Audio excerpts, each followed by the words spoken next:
Dalam teori Freud, kekuatan mental yang menentang prinsip realitas tampak dan beroperasi di bawah alam sadar. Menurut Freud, fantasi merupakan satu aktivitas mental yang tetap mempertahankan kebebasan tingkat tinggi dari prinsip realitas, bahkan dalam lingkup dunia. Fantasi memainkan fungsi yang paling menentukan dalam struktur mental.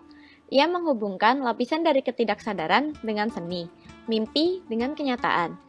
Freud membangun hubungan ganda dengan insting seksual dan fantasi di satu sisi, dan insting ego dan aktivitas kesadaran di sisi lainnya. Pembentukan prinsip realitas menyebabkan perpecahan dan mutilasi pikiran yang menentukan seluruh perkembangannya. Proses mental yang sebelumnya bersatu dalam ego kesenangan sekarang terpecah. Ego yang sebelumnya dibimbing dan didorong oleh seluruh energi mentalnya, kini hanya dibimbing oleh bagiannya yang sesuai dengan prinsip realitas. Kenyataan berlanjut menurut hukum-hukum akal, tidak lagi berkomitmen pada bahasa mimpi.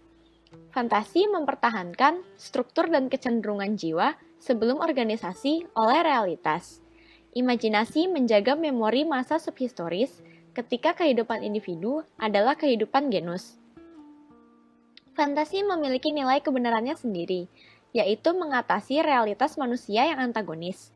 Imajinasi benar-benar diwujudkan ketika fantasi terbentuk, ketika ia menciptakan alam semesta persepsi dan pemahaman, yang subjektif maupun objektif. Analisis fungsi kognitif fantasi mengarah pada estetika sebagai ilmu kecantikan. Di balik estetika, terletak harmoni sensual dan alasan yang tertekan, kritik dari prinsip kinerja. Fenomena estetika. Gaya irama memperkenalkan tatanan estetika yang dengan sendirinya menyenangkan, berdamai dengan konten. Kualitas kenikmatan estetika, bahkan hiburan, tidak dapat dipisahkan dari esensi seni. Proposisi Aristoteles tentang efek katasi seni melambangkan fungsi ganda seni, baik untuk menentang atau berdamai, menuntut atau membebaskan, mengingat yang tertindas atau justru malah menekannya lagi. Akar komitmen fantasi terhadap eros primer adalah seksualitas adalah satu-satunya fungsi organisme yang melampaui individu dan mengamankan hubungannya dengan spesiesnya. Sejauh seksualitas diatur dan dikendalikan oleh prinsip realitas, fantasi menegaskan dirinya, terutama terhadap seksualitas normal. Namun, elemen erotis dalam fantasi hanya melampaui ekspresi sesat. Ini bertujuan pada realitas erotis, di mana naluri kehidupan akan berhenti dalam pemenuhan tanpa penindasan. Fantasi memainkan peran unik dalam dinamika mental. Karena di masa lalu terdapat peristiwa-peristiwa yang tidak mengenakan dan tidak manusiawi, yaitu realitas sejarah, manusia melarikan diri ke dalam fantasi yang bebas dari penindasan. Jadi, menurut Freud, utopia adalah sebuah bayangan fantasi mengenai masa depan tanpa penindasan, di mana kebenaran imajinasi tidak hanya berkaitan dengan masa lalu, tetapi juga dengan masa depan, di mana imajinasi itu sendiri merupakan penolakan atas batasan yang diberlakukan pada kebebasan dan kebahagiaan dalam prinsip realita. Untuk mengurangi imajinasi menjadi perbudakan, bahkan jika itu mengarah pada apa yang secara kasar disebut kebahagiaan, berarti mencuri dari segala sesuatu yang ditemukan jauh di lubuk hati dari keadilan tertinggi. Imajinasi sendiri memberitahu saya apa yang bisa terjadi. Ini merupakan fungsi kritis fantasi. Fungsi kritis fantasi adalah untuk mengetahui apa yang sebenarnya sedang terjadi dan akan terjadi dalam realita ketika umat manusia mulai melarikan diri dari realita ke fantasi. Kaum surrealis sendiri mengakui implikasi revolusioner dari penemuan Freud, di mana imajinasi mungkin akan merebut kembali hak-haknya. Tetapi ketika mereka bertanya, tidak bisakah mimpi diterapkan sebagai solusi pada masalah-masalah dasar kehidupan? Jawabannya adalah, mimpi itu diwujudkan tanpa mengkompromi isinya.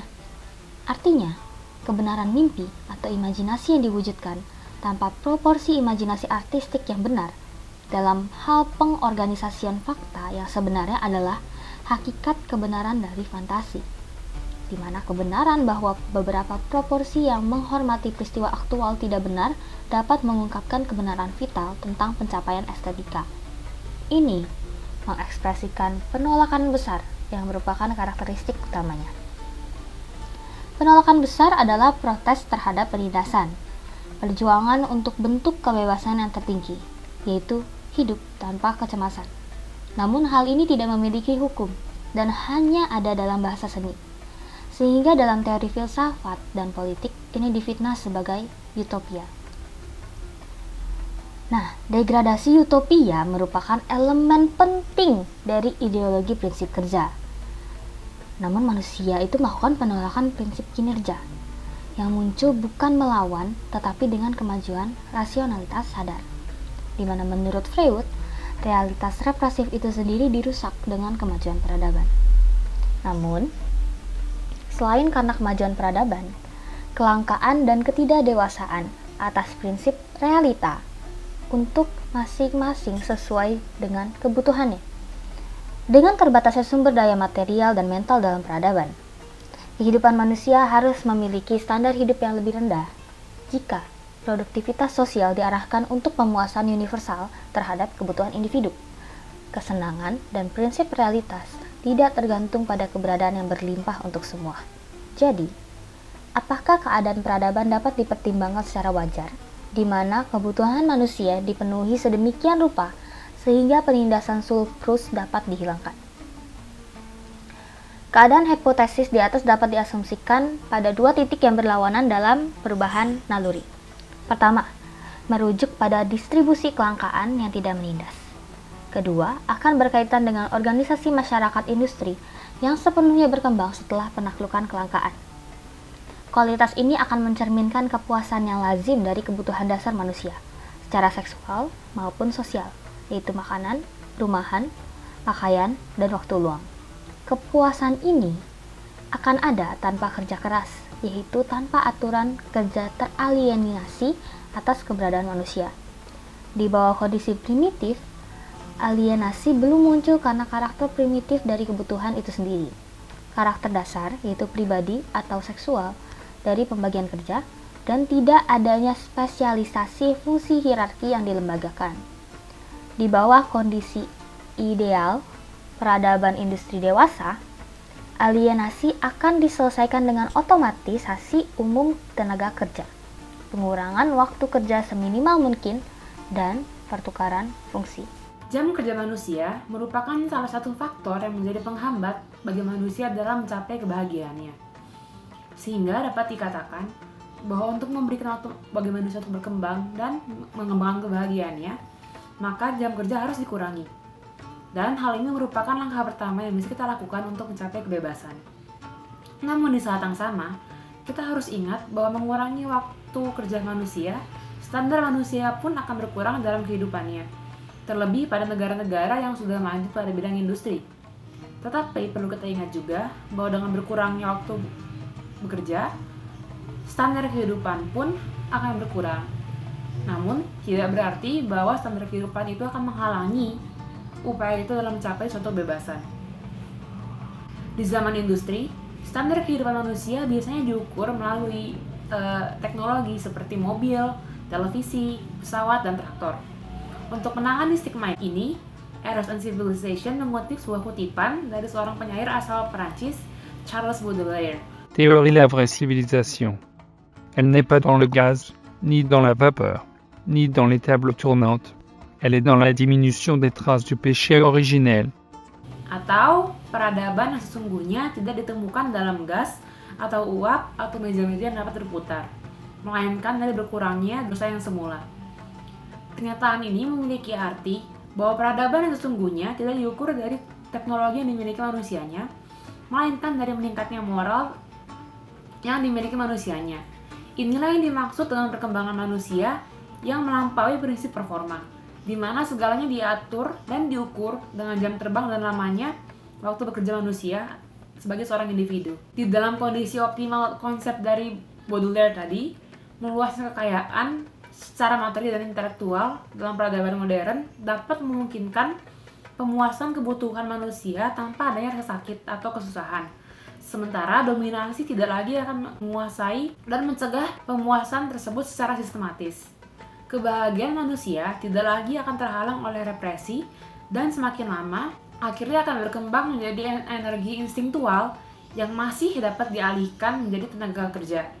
Dengan meningkatnya energi instinktual manusia, eros yang merupakan insting kehidupan dapat mengalami kenaikan ke tingkat yang belum pernah dicapai sebelumnya. Dan dengan meningkatnya insting kehidupan atau eros, pembebasan dari eros sendiri dapat menjadi sebuah kemungkinan yang dapat terjadi. Melalui pembebasan ini, berbagai hubungan kerja yang baru antara manusia dan individu dapat terbentuk. Hubungan-hubungan ini tentu saja hubungan-hubungan yang kuat dan terjaga. Dengan adanya hubungan-hubungan yang baru ini, tingkat produktivitas masyarakat pun dapat semakin tinggi dan meningkat. Serta konsep ini dapat mengekspresikan eksistensi filosofi manusia dengan mengatasi ego mereka yang tidak ada habisnya. Cenderung manusia dinilai dan dievaluasi melalui kemampuan mereka untuk menciptakan, mengubah, atau mengembangkan hal-hal yang memiliki nilai fungsi pada struktur dan bidang sosial. Produktivitas manusia pun akan semakin membantu untuk mengembangkan hal-hal tersebut apabila produktivitas kita dapat semakin muncul karena perkembangannya dan kebebasan dari eros ini. Meski demikian, lebih banyak pembagian kerja dipersiapkan untuk peralatan produktif yang mapan ketimbang untuk kita manusia sebagai individu sendiri membutuhkannya. Dengan kata lain, semakin kebutuhan sosial menyimpang dari kebutuhan individu, semakin banyak pula produktivitas yang cenderung bertentangan dengan prinsip kesenangan dan menjadi suatu tujuan akhir bagi manusia.